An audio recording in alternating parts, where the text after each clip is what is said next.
오늘은 썩지 아니하려면이라는 제목으로 설교하도록 하겠습니다. 오늘 다루는 본문이 사사기죠. 사사기는 한마디로 정리하면 이렇게 정리할 수 있습니다. 망가진 이야기예요. 이스라엘이 그들과 하나님과의 관계가 얼마나 어디까지 망가질 수 있는가 보여주는 얘기입니다. 사사기를 보면 계속 되풀이되는 구조가 보여요. 먼저 이스라엘의 타락, 이스라엘이 하나님을 배신하고 이방신들을 섬겼습니다. 우상 숭배를 했습니다. 그래서 하나님께서 그들을 이방 민족들에게 맡기셨습니다. 이방 민족이 그들을 치고 지배했습니다. 그러자 그들이 고통 중에 회개하고 하나님께로 돌아왔습니다. 타락, 고난, 회개. 타락, 고난, 회개. 계속 그 소리예요. 어떻게 보면 한심하죠. 그런데 이 구조 자체만 보고 사사기가 망가지는 얘기다 하고 이야기할 수는 없을 겁니다. 왜냐하면 사실 이 되풀이 구조 자체는 별로 특별할 건 없기 때문이에요. 출애굽기, 민수기, 신명기, 광야 생활에서도 그랬고 여호수아서의 그 가나안 정복 과정에서도 계속 그 구조는 되풀이 되잖아요. 백성이 물이 없어서 모세 원망하고 고기 없어서 원망하고 너랑만 이야기하냐 대들다가 혼나고 지진나고 불뱀 물리고 허구한 날 이 소리가 되풀이 됐던 소리잖아요. 여호수아서에서도 여리고성 큰 승리 보았다가 아이성에서 넘어지고 계속 되풀이 되는 게 이스라엘 백성이고, 또 사람이라면 우리 모습도 마찬가지잖아요. 사람이라면 계속 있을 수밖에 없어요. 그런데 사사기가 유독 망가진 이야기다.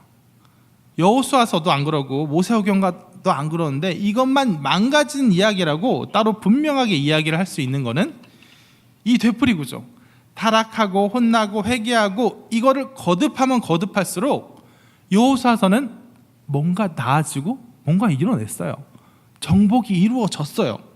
광야 생활에서도 매번 똑같고 그 자리인 것 같지만 그 중에서도 조금씩 훈련돼서 광야 2세대는 조금 낫다기보다는 조금 더 하나님께서 인정해 주시고 이끌어 주셔서 마침내 가나안 입성까지 이끌어 간 거 아니에요.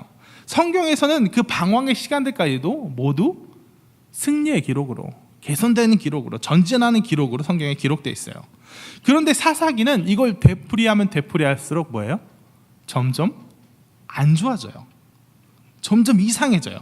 타락하고 혼나고 회복하고, 타락하고 혼나고 회복하고 이렇게 되풀이되는데 점점 회복했다가도 다시 타락하는 정도가 더 심해지고, 혼날 때도 점점 어지간히 강하게 혼나지 않으면 8년 학대하였느니라 하가 15년 20년으로 늘어나고, 학대가 정말 극심하였느니라 이래야 정신 차리고, 회개하고 회복했다고 하는데 그 회개와 회복도 뭔가 찜찜하고 이상해져요. 그래서 급기야는 완전히 그런 시스템 자체가 망가져 버리는 거, 더는 어떻게 손을 쓸 수 없도록 모든 시스템이 총체적으로 혼란에 빠지는 게 바로 사사기의 내용이에요. 다른 사람들이 아니라 사사들 자체도 완전히 타락해버린 이야기, 이게 바로 사사기예요. 왜 처음에는 그래도 하나님 의지해서 이스라엘 구하고 신실한 모습이 나오던 사사들이 나중에 접어들어서는 이런 얘기밖에 안 나와요. 기드온 이후의 사사들은 사사 야일이, 입산이 이스라엘을 몇십 년 다스렸습니다. 근데 그 뒤에 다른 얘기는 하나도 안 나오고 뭐만 나오냐면 그에게는 아들 30이 있었습니다. 아들 40, 손자 40이 있었습니다. 그들은 어린 나귀를 탔더랍니다. 자기 이름을 딴 성읍을 건축하였더랍니다. 그들에게, 아들들에게 성읍 하나씩 나눠줘서 잘 먹고 잘 살았답니다. 이런 얘기밖에 안 나와요. 사사들 자체도 치부한 얘기밖에 나오지 않는 그런 사사들 자체의 타락을 다루고 있어요. 심지어 마지막 사사 누구죠? 삼손 때 가서는 삼손 사사 같나요? 사사 같지도 않아요. 삼손은 단 한 번도 사사로서의 사명감과 의무를 가지고 싸운 적이 없어요. 블레셋과 항상 어떻게 해요? 삼손은 하나님이 날 사사로 삼아주셨으니 내가 사사 신실하게 감당해야지가 아니라 블레셋 여자가 이쁘니까 블레셋하고 잘 지내봐야지, 잔치 벌이다가 잔치 자리에서 시비부터 갖고 결론적으로 싸우게 된 거예요. 마지막 순간 회개하고 하나님께 돌아오기 전까지 그에게서 사사 같은 모습을 찾아볼 수도 없어요. 또 사사기에 어느샌가 평안이란 단어가 아예 사라져버려요. 초반에는 사사가 고난이 왔습니다. 사사가 이스라엘 구원하였더니 그와 그 후 너 사사가 사는 동안 40년간 평안하였더라. 이스라엘이 다시 평안해지고 평안해졌더라. 하나님의 뜻에 마음에 합한 자가 됐더라 라는 표현이 나오지만 어느 순간인가 그 평안이라는 단어가 사라져버려요. 고난이 오고 사사가 와서 이스라엘을 구원하였더라. 그 후에도 혼란상은 계속된 거예요. 어찌 고비만 간신히 넘길 뿐 그들의 회개 자체가 점점 무뎌지고 희미해진 거예요. 그러자 급기야 사사기의 마지막에는 어떻게 끝납니까? 정말 극심한 혼란이에요. 단지파는 하나님이 주신 땅을 도저히 못 버티고 이방인들이 너무 우리를 힘들게 하니까 떠나버려요. 하나님 주신 자리를 떠나버려요. 그리고 떠나는 길에 어떤 사람이 미가의 우상, 하나님 잘 섬겨보겠다고 어떤 사람 우상을 만들고 단지판 지나가다가 그거 내가 뺏어야지 하고 하나님 잘 섬겨보겠다고 강도질에서 우상 뺏어와요. 극심한 혼란상이에요.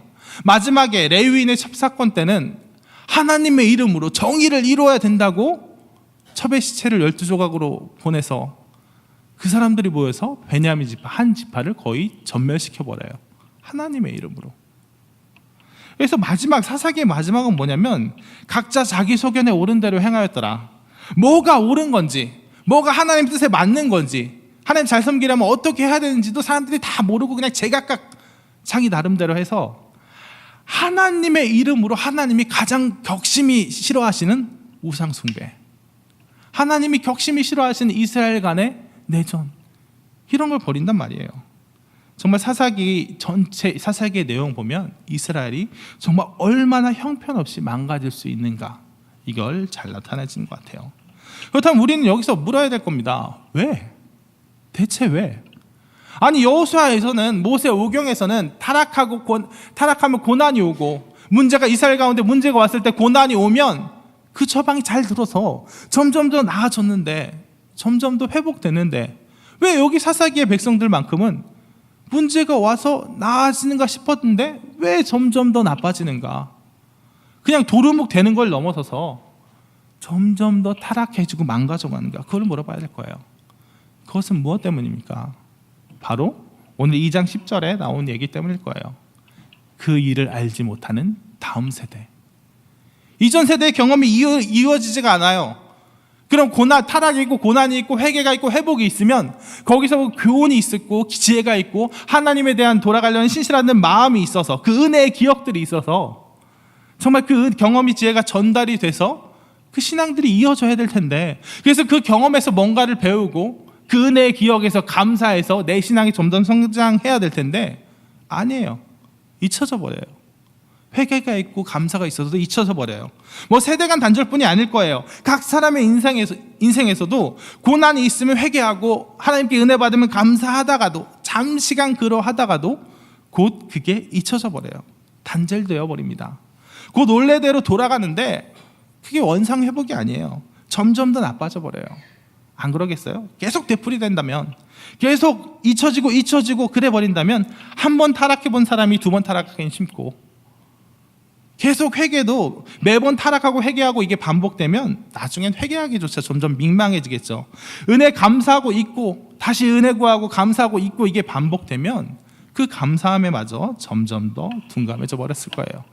자, 그럼 우리 다시 한번 물어봐야 돼요. 그래, 사사기 점점 망가졌지. 특이하게 점점 망가지고 망해져 버렸지. 왜? 전에 있던 일을 다 기억하지 못하고 잊어버렸으니까. 그럼 다시 한번 물어봐야죠. 왜 잊어버렸을까? 사사기의 백성들은 왜 그때 기억력이 나빴나? 종자부터 나쁜 백성이었나? 이상한 백성이었나? 왜 그랬을까? 그것도 오늘 읽은 본문에 정확히 나와 있어요. 왜 은혜는 흩어지고 회개도 희미해지고 점점 더 어리석고 못난 모습으로 변할까? 그것이 바로 오늘 읽은 본문, 특히 1장에 정확히 나와 있는 이야기예요. 바로 사사기의 시작부터 예정되어 있는 이야기예요. 오늘 1장에서 이스라엘 백성들은 가나안 백성에게 어떻게 하였습니까? 쫓아내지 못하거나 포기하거나, 에브라임, 아셀 단지파 너무 강해서 못 쫓아내겠다는 거예요. 쫓아내지 못하거나 아니면 그들을 압도할 만큼 강성해진 다음에도 그들을 쫓아내지 못하고 노예로 삼아 부렸어요. 므낫세 지파 이런 사람들.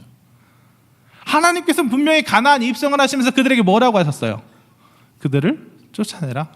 이방 민족들을, 하나님이 정말 격렬히 분노하시는 그 우상숭배의 백성들을 너희 중 안에서 용납하지 말아라. 그것이 그들의 사명이었어요. 그래서 그들이 가나안 정복의 사명을 완전히 이루고 나면 그 가나안 땅에서 이방민들을 용납하지 않는 하나님을 믿는 자들의 땅에서 그 거룩한 공동체에서 하나님이 주신 사명, 하나님을 잘 섬기는 사명을 계속 이어나가려는 하나님의 계획이 있었어요. 근데 그들은 이스라엘 가나안 백성들을 모두 쫓아내야 될 그 사명자들이 오늘 1장에서 그 사명을 포기한 거예요. 이건 너무 힘들어요. 포기한 거예요. 왜 쫓아내요? 쫓아내지 말고 우리 가운데 노역시키면, 노예로 부리면 우리가 편하잖아요 하고 그 강대한 세력 앞에 불구하거나 그들이 주는 이득 앞에서 타협한 거예요. 그들 가운데 사명이 더 이상 존재하지 않기 때문입니다. 이것이 바로 사사기의 백성과 여호수아의 백성의 차이예요. 사명이 있는 삶과 사명이 없는 삶의 차이예요. 사명이 일상이 된 삶, 하나님의 말씀대로 살아가는 그 삶이 곧 내 일상인 삶과 하나님 믿는 사명, 그래 하나님을 아예 안 믿는 건 아니잖아요. 하나님을 믿긴 믿어요. 일요일날 교회는 나와요. 그런 부분이 삶의 부분이 있긴 해요. 근데 내 일상은 그것과 상관없어요. 이 삶의 차이예요.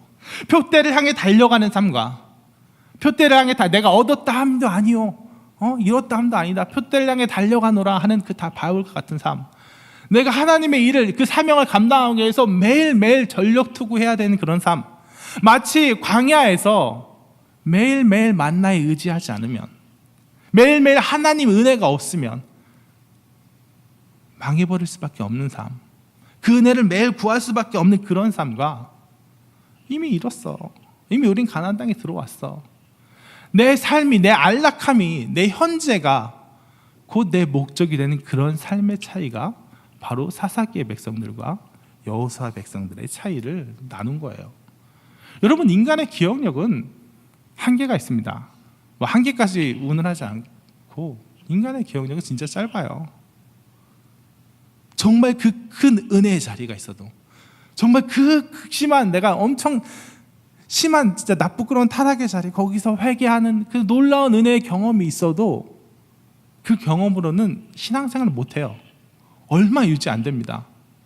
정말 내가 이만한 고난에 하나님이 구해주셨는데 이렇게 특별한 은혜를 체험하고 막 거의 기적과 같은 일을 체험하고, 그래서 하나님께서 내가 하나님 찬양합니다, 내가 하나님을 평생 배반하지 않을 겁니다, 내 평생 하나님을 위한, 그러니까 암에 걸려 죽다 살아났으니 내 앞으로의 인생 40년은 하나님을 위해 살겠습니다.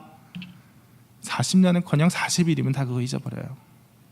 인간의 그 기억력과 인간의 그 염치를 너무 과신하지 마세요.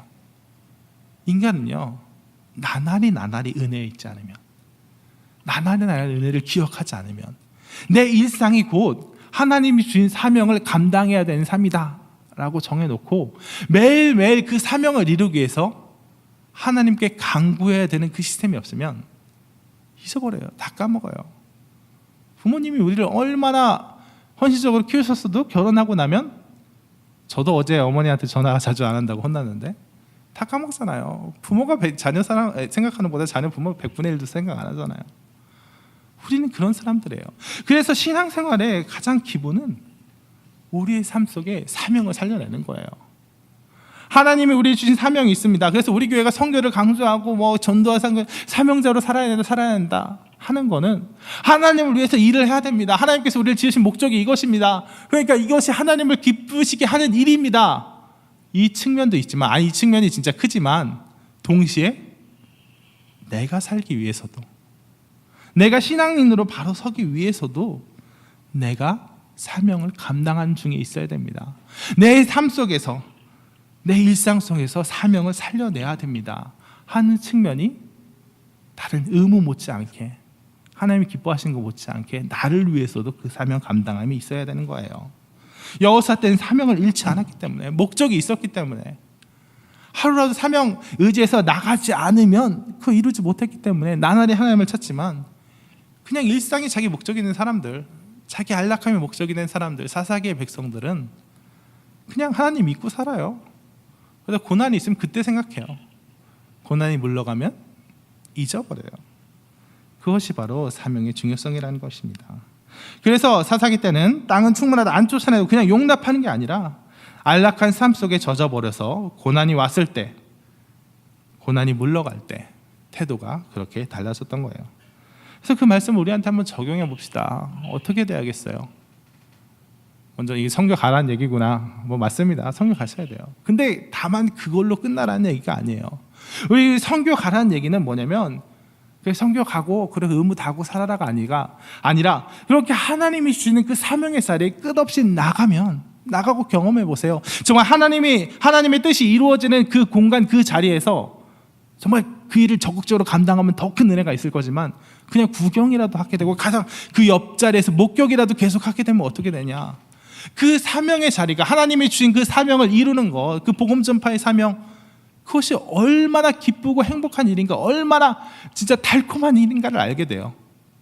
그래서 내가 뭐 선교를 의무로 가야지 이게 아니라 내 삶 속에서도 하나님의 사명을 이루기 위해서 내가 모든 순간 중에 하나님의 사명을 이루고 살기 위해서 내 몸과 마음의 마음가짐이 달라진다니까요. 그래서 교회는 기본적으로 이런 공간이 돼야 돼요. 꿈꾸는 공간이 돼야 됩니다. 교회는 사람들에게 뭐 헛바람이라고 표현할까요? 바람을 막 들이보내야 돼요. 자녀들은 예언할 것이요 청년들은 환상을 보고 아비들은 꿈을 꾸리라. 이 구절 뭐예요? 자녀들이 예언, 환상, 꿈 뭐 분석하고 그러지만 그러기보다는 오늘은 꿈꾸게 된다는 거예요. 환상을 보게 된다는 게 뭔가 하나님의 일이 이루어지는 그런 환상을 보고 하나님의 이루어지니까 예언같이 내 마음에 새겨지면 그 예언 붙잡고 나아가게 되고 아비들도 더 이상 뭐 이제 인생 정리해야지 하는 그런 사람들도 비전을 보고 그 마음에 부푼 꿈을 가지고 움직이게 된다는 거예요. 여러분 교회는 그래서 사명을 회복해야 되는 교회. 사람들이 교회 다니는 모든 교인들의 삶 속에서 그 비전 속에서 정말 마음이 두근두근 거리는 그런 설렘을 회복하는 것이 바로 교회의 사명이고 교회의 목적이에요. 그러니까 여러분들이 우리 모든 선교들 가운데 전도를 가운데 그렇게 참여하시다 보면 내 삶이 그냥 내 안락의 삶이 아니라 무엇을 위해 하나님이 나를 예비해 주셨는가, 내가 무엇을 위해 살 때, 내 일상이 어떻게 꾸려질 때 가장 내가 행복해지는가, 가장 내 속에 있는 가능성이 하나님이 나를 위해 예배해 주신 가능성들이 얼마나 화려하게 피어나는가, 그걸 경험하게 되고 그래서 꿈꾸게 되고 그래서 삶의 모든 순간에서 살아서 주를 위해 살고 죽어도 주를 위해 살고 이 얘기하면 되게 농담같이 들리지만 실제로 그런 감각, 그런 마음들이 주어진다는 거예요. 먹어도 주를 위해 먹고 뭘 마셔도 주를 위해 마시고 잠을 자도 주를 위해 하고 주인 사명을 감당하기 위해 내 모든 인생이 짜맞춰주는 그런 경험을 하게 될 거예요. 그런 인생은 또 어마어마하게 강력한 능력을 가지게 될 거예요.